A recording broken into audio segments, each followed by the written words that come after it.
Tapi itu sekali lagi bicara misalnya harkat dan martabat pada kemanusiaan, bukan pada jabatan. Itu satu. Yang kedua, menurut saya memang kritik bisa bermakna, berbungkus, bervisual hinaan. Saya kasih contoh. Nah, Misalnya, contoh konkretnya penting juga ini. Misalnya nama presidennya atau nama rajanya gelas babi. Nah, itu satu penghinaan. Tapi dalam pidana, nanti Prof bisa kasih tambahan, Bang Nasrul bisa tambahan, dosen pidana dua-duanya. Dalam pidana harus ada latar belakang, bahasa hukumnya mens rea, kira-kira begitu. Niatannya seperti apa. Jadi kadang-kadang visualnya saja, Om Ngabalin, tidak bisa dilihat plek-plekan. Ya kan, bahasa gampangnya begitu. Harus dilihat, kalau bahasa Al-Qur'annya asbabul wurudnya. Sejarah hadis, asbabul wurud hadis. Kalau ayatnya asbabun nuzul. Asbabul nuzul. Iya. Jadi sejarah munculnya statement, frasa, kalimat, ekspresi, visual yang kemudian dituduhkan sebagai sebuah hinaan. Prof Edi juga bisa ikut menanggapi ini. Ini kan sudah berbicara niat muasalnya seperti apa. Saya potong. Saya nggak tahu ya, teman-teman publik ketika membaca pasal itu baca penjelasannya enggak ya? Jadi penjelasannya bagaimana, Prof? Saya yakin nggak baca. Saya baca saja nih supaya kita sama-sama paham ya. Ini rancangan KUHP pasal 218. Setiap orang di muka umum menyerang kehormatan atau harkat dan martabat diri presiden atau wakil presiden dipidana dengan pidana penjara paling lama 3 tahun 6 bulan atau pidana denda paling banyak kategori keempat. Ya. Ayat 2. Tidak merupakan penyerangan kehormatan atau harkat dan martabat sebagaimana dimaksud pada ayat 1 jika perbuatan itu dilakukan untuk kepentingan umum atau pembelaan diri. Artinya apa? Pasal ini ada alasan penghapus penuntutan pidananya. Jadi tidak bisa dituntut kalau itu untuk kepentingan umum atau pembelaan diri. Sekarang kita baca penjelasannya. Penjelasan ayat 1. Yang dimaksudkan dengan menyerang kehormatan atau harkat dan martabat diri merupakan merendahkan atau merusak nama baik atau harga diri. Contoh tadi sudah dikatakan oleh Mas Haris. Misalnya mohon maaf, kalau ada orang mempersonikasikan presiden dengan kebun binatang itu menurut Anda merendahkan tidak? Jelas merendahkan. Ya sudah. Berarti masuk penghinaan. Maksud kami seperti ini, Prof. Agar penegak hukum tidak salah tafsir. Sebentar. Mungkin ini ayat 2. Saya baca ayat 2. Kami sambil baca juga, kami juga memegang draftnya juga ini, Prof. Sama-sama lihat, Prof ya. Dalam ketentuan ini, yang dimaksudkan dengan dilakukan untuk kepentingan umum adalah melindungi kepentingan masyarakat yang diungkapkan melalui hak berekspresi dan hak berdemokrasi. Misalnya melalui kritik atau pendapat yang berbeda dengan kebijakan pemerintah. Jadi kalau kritik itu ya tidak akan dipidana. Ini jelas ini penjelasannya. Nah, tapi siapa yang kemudian bisa membedakan ini? Masyarakat? Kalau itu kita berbicara soal interpretasi. Nah, tapi mau saya katakan, yang namanya lex serta dalam perumusan delik itu mau sejelas apapun pasti ada ruang interpretasi di situ.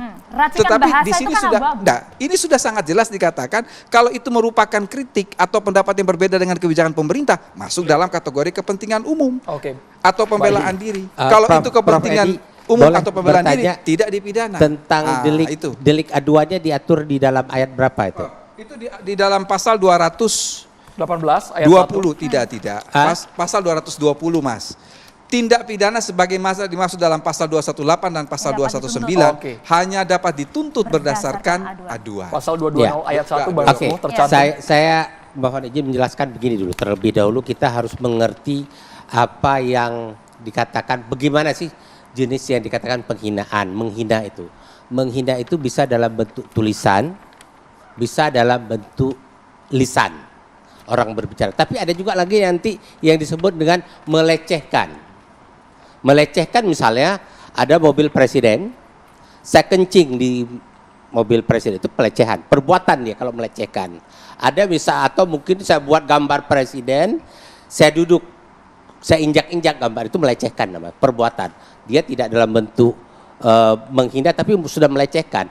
Saya sepakat bahwa di titik itu memang harus ada sanksi hukum. Nah, para ahli hukum pidana ini dalam merumuskan pasal yang terkait dengan pemidanaan atas penghinaan, ya, selalu melihat bahwa semua orang tidak boleh menghina orang lain manapun, siapapun. Sepakat. Itu dalam konsep ilmu hukum pidana, bahwa tidak boleh kita merendahkan harkat martabat orang lain. Harkat martabat manusia itu harus dimuliakan oleh siapapun dan terhadap siapapun. Nah, persoalannya adalah andai saja, ini kita bicara sekarang lembaga presiden. Andai saja Anda tidak menjadi presiden atau wakil presiden, akankah timbul penghinaan itu? Ini pertanyaan yang paling kritis sebenarnya. Nggak akan saya menghina seseorang. Dulu ingat nggak di zaman Pak SBY, dan saya salut luar biasa menghormati, bangga dengan Pak SBY itu. Pak SBY dipersamakan dengan kerbau. Pernah nggak? Ingat ya? Yeah. Ditarik di situ. Itu seperti yang dibilang Prof. Edi, itu kan kebun binatang keluar terhadap Pak SBY. Dan saat itu berlaku KUHP kita dan RUU KUHP ini. Tapi masalahnya adalah Pak SBY tidak melaporkan, tidak membuat pengaduan atas kasus itu. Ya. Dan itu negarawan Pak SBY bahwa ini sebenarnya tidak muncul. Cuma jangan lupa Bang, dalam kasus salah seorang anggota fraksi Partai Bintang Reformasi, SBY lapor loh. Iya, ya. Oke. Jangan lupa itu. Oke, itu mungkin sudah ke titik yang bukan, karena itu makanya kan tetap harus dilindungi martabat. Ya, sekarang saya ingin katakan bahwa ini akhirnya kembali kepada pribadi-pribadi dari presiden itu. Nah, SBY tidak akan disamakan dengan kerbau saat itu kalau beliau bukan presiden. Nah, makanya saya mengatakan, saya sepakat atas semua orang yang dihina, dia harus bisa dituntut dengan hukum. Persoalannya, apakah ada equality before the law antara penghinaan kepada seorang SBY atau Jokowi dengan penghinaan kepada Hari Azhar. Bang Nasrullah, kenapa? Bang Nasrullah, apakah takut ini disalahgunakan? Sangat besar kemungkinan penyalahgunaan itu. Karena jadi gini, walaupun kalau misalnya penghinaan itu tidak diatur sendiri terhadap presiden, masuk di dalam pasal 310, tetap aja penyalahgunaan itu bisa terjadi. Tapi dalam pasal 220 ayat 1 kan sudah jelas Bang Nasrullah. Ini kalau tidak yang bersangkutan sendiri yang melaporkan, tidak akan makanya pasal 220. Saya memberikan apresiasi atas draft yang baru itu, yang memasukkan itu sebagai delik aduan. Ini sebuah kemajuan, bahkan lebih maju daripada Jerman. Tadi kan saya buat perbandingan dulu. Hanya saja. Sudah selesai diskusi. Sudah selesai. Kalau Bang Tengku Nasrullah sudah bilang begitu, artinya sudah selesai. Tunggu dulu. Tapi ingat loh Pak, jangan dipotong dulu begitu. Karena bicara tentang begini Bang Nasrullah. Karena bicara tentang subjektivitas, saya tidak sepakat kalau kita main kunci omongan orang. Bukan. Begini maksud saya. Ketika Abang menyebutkan tentang Pak SBY pada waktu itu disamakan dengan kerbau atau sapi dan tidak melaporkan, tergantung pada tingkat subjektivitas.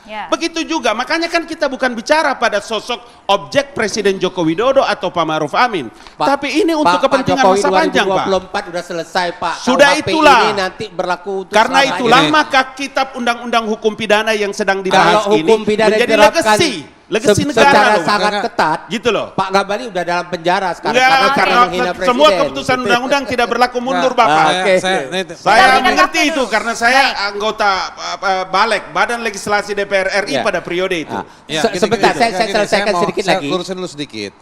Ini tadi penting waktu Pak Nasrullah menyebutkan soal dulu ada kerbau, saya tahu betul itu demo itu. Ya.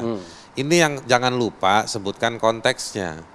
Dan tidak ada yang mengatakan SBY kerbau waktu itu. Pada waktu itu, betul. Itu demonya cerdas menurut saya. Ada tulisan. Dia bawa kerbau.